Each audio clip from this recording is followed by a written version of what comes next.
Innovation technologique, protection de l'environnement, mais aussi violence contre les femmes.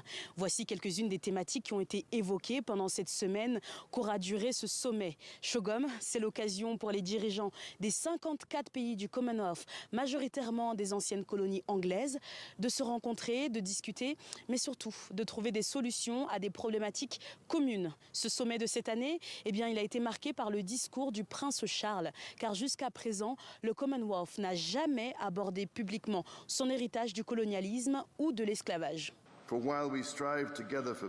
Alors que nous luttons ensemble pour la paix, la prospérité et la démocratie, je tiens à reconnaître que les racines de notre association contemporaine plongent dans la période la plus douloureuse de notre histoire.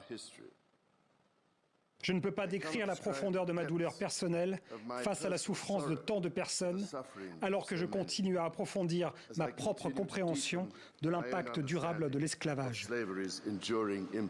Cette réunion a été aussi l'occasion pour la société civile du pays hôte, le Rwanda, de faire porter un message important au chef d'État. Certains ont visité les sites mémoriaux, donc ils ont vraiment compris ce que c'est le génocide qui a été commis contre les Tutsis.